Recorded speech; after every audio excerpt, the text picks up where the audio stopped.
திட்டத்தை சிறப்பா செயல்பட்டு இருக்கின்றதுக்கு சர்டிபிகேட் கிடைச்சுதா?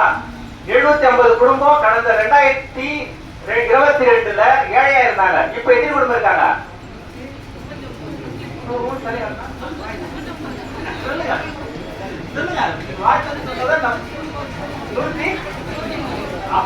நாம தொடர்ந்து மக்களுக்கான சர்வீஸ் கொடுத்துட்டு இருக்கோம். ஏதோ ஒரு இடத்துல பொருளாதார ரீதியா வளர்ச்சி அடைவதற்கான திட்டங்களை கொடுத்திருக்கோம். அவங்க சொந்த பணத்திலயோ இல்ல அரசாங்கத்தின் உதவியோ வங்கியினுடைய உதவியோ மகளிர் உதவியோ ஏதோ ஒன்று பெற்று அவங்க பொருளாதார ரீதியா வளர்ச்சி அடைஞ்சிட்டு இருக்காங்க. அப்ப ஏழ்மை நிலையிலிருந்து விடுபட்டு இருக்குமா? எல்லாம் கால் பண்ணுவாங்க.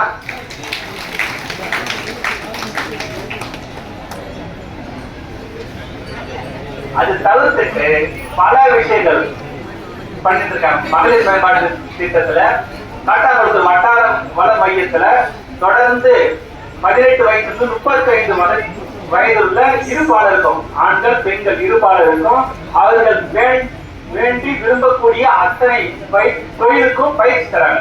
அது மட்டும் இல்லாம 2 மாசத்துக்கு ஒரு தடவை வேலை வாய்ப்பு முகாம் நடத்துறாங்க. இதுல நீங்களும் பயனடையணும் சொல்லிட்டு உங்களுடைய குழந்தைகளும் பயனடையணும் சொல்லிட்டு கேட்டுக்கிறோம். திறன் வளர்ப்பு பயிற்சி தீன்தயாள் உபாத்தியார் திட்டத்துல பண்ணிட்டு இருக்காங்க. நீங்க அந்த மகளிர் மேம்பாட்டுங்கிறது இப்ப செல்லுல போட்டு பாத்தீங்கன்னா யாரை கான்டாக்ட் பண்ணா எதுன்னு தெரியும். அது தவிர்த்துட்டு சபாசர் செயலின்னு சொல்லிட்டு ஒரு ஆப் பயன்படுத்திருக்காங்க. இப்ப நம்ம அருணாள் சொல்லிட்டு ஒரு மேடம் அப்பப்போ கூட எடுப்பாங்க. இப்போ அது என்ன பண்றாங்க, லைவ்ல நம்மளுடைய நிகழ்ச்சியை அப்டேட் பண்ணிட்டே இருக்காங்க. அது போல சபாசர் ஒரு செயலி ஆப் பண்ணிருக்காங்க. அது நம்மளுடைய பஞ்சாயத்தினுடைய மக்கள் தொகை எல்லா விஷயத்தையும் கிராம சபையுடைய ரிப்போர்ட்ஸ் நம்ம பண்ணிட்டு இருக்கோம்.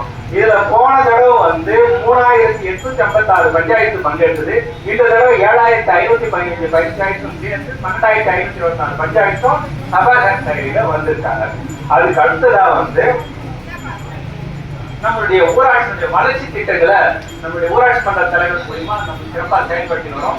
இதுல சாலை பணிகள் தொடர்ந்து இப்ப KK நகர்ல பண்ணிட்டு இருக்கோம். அதே போல இப்போ புதுசா ரேஷன் கடை கட்டி ஓபன் பண்ணிருக்காங்க. 4 பார்க்கும் நம்ம சென்னை பெருநகர வளர்ச்சி குழும திட்டத்திற்கு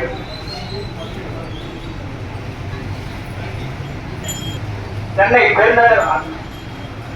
பெருநகர வளர்ச்சி குழும திட்டத்திற்கு 4 பார்க் 50 லட்சம் ரூபாய் மதிப்பீட்டுல பண்ணி ராசாதி காந்தி நகர், அந்தநாதன் நகர், கணேஷ் நகர், இன்னொன்று சாய் நகர் சொல்லிட்டு பார்க் பயன்பாட்டில் வந்தது. அந்த பார்க்கும் பயன்பாடு வந்தது. அனைத்து திட்டத்திற்கு சர்டிஃபிகேட் பண்ணணும். அதனால நீங்க எல்லாரும் தீர்மானோட ஏற்பட்டுப்பாங்க.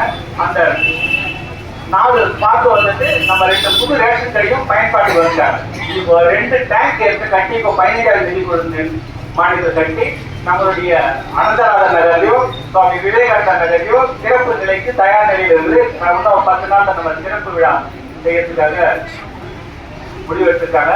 ஆக வளர்ச்சி திட்டங்கள் சிறப்பாக செயல்பட்டு இருக்காங்க. நீங்க ஏதாச்சும் ஒரு கோரிக்கைனா மனுவின் வாயிலாக கொடுத்துருங்க.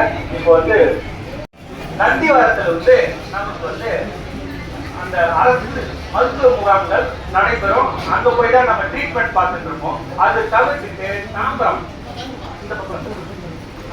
தாம்பரம் அரசு பொது மருத்துவமனை போய் நம்ம ட்ரீட்மெண்ட் பார்த்துருந்தோம்.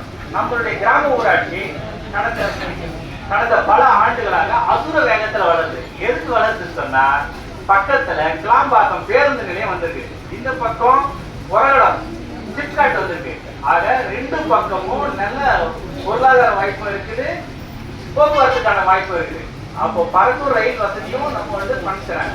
அப்போ நம்ம நடுநிலையில இந்த இடம் அர்பனைஸ்டா ஆயிடுச்சு. இது பெரிய அர்பன் ஒரு சிறப்பு நிலை. ஊராட்சி லேர்னிங் சென்டர்னு ஒரு அமைப்பு இருக்குல்ல, நம்ம பெரிய அர்பன் சொல்லி கிராம ஊராட்சி இல்லாம பெரிய அர்பன் பஞ்சாயத்து சொல்லியிருக்காங்க இந்த பஞ்சாயத்து. அப்போ எல்லா வளர்ச்சி திட்டமும் வேகமா இருக்கு. நம்மளுடைய சுகாதாரத்துறை அமைச்சர் நம்ம ஊராட்சி மன்ற தலைவர் கேட்டுக்கிட்டு இந்த இடத்துல நம்மளோட சட்டமன்ற உறுப்பினர் கோரிக்கை வச்சிருக்காங்க. என்னன்னு சொன்னா, அரசு ஆரம்ப சுகாதார நிலையம் கட்டி தரணும்னு சொல்லிட்டு அதுக்கான நிதி ஒதுக்கீடு கிடைக்கப்பட்டு விட்டது. இப்போ கட்டிடங்கள் கட்டப்பட்ட சூழ்நிலை இருக்குது. அதுக்காக நம்ம ஆரம்ப காலத்துல நம்மளுடைய கிராம முன்னோர்கள் ஒரு இடத்தை அவங்களாவே ஒதுக்கி அதுல அவங்க சொந்த நிதியிலேயே நமக்கு ஒரு சுகாதார நிலையம் கட்டி கொடுத்துருக்காங்க.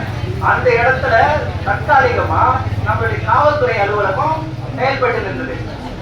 தெரியல, அந்த இடத்தான் நம்ம சுகாதாரத்துறையை வந்து பயன்படுத்தினாங்க. இப்ப அந்த வளாகத்திலேயே புதியதாக நமக்கு வந்து அரசு ஆரம்ப சுகாதார நிலையம் கட்டி கொடுக்கிறதுக்கான நிதி ஒதுக்கீடு கிடைக்கப்பட்டுள்ளது. இன்னும் ஒரு 2 மாசத்துல பூமி பூஜை போட்டு அது ஸ்டார்ட் பண்ணுறாங்க. அதுக்கு முன்னோட்டமாக நம்ம ஊராட்சியில இப்போ கிராம சுகாதார செவிலியர் ஒரே ஒருத்தர் தான் இருக்காங்க. இப்போ மக்கள் தொகை நல்ல பெருசானதுனால ஒரு சுகாதார செவிலியரால பணியாற்ற முடியாது. 3 சுகாதார மையங்களா மன்னிவாக்கம் ஊராட்சி பிரிச்சு, மன்னிவாக்கம் ஒரு சுகாதார செவிலியர், ராசாஜி கலைஞர் நகர் பகுதிக்கு ஒரு சுகாதார செவிலியர், கே நகர், அம்பேத்கர் நகர், விவேகானந்தர், அண்ணா நகர் ஆகிய பகுதிகளுக்கு ஒரு சுகாதார செவிலியராகவும் 3 பகுதியா நம்ம ஊராட்சி பிரிச்சு 3 சுகாதார செவிலியர்கள் அரசாங்கத்தில் நியமனம் பண்ணிட்டாங்க.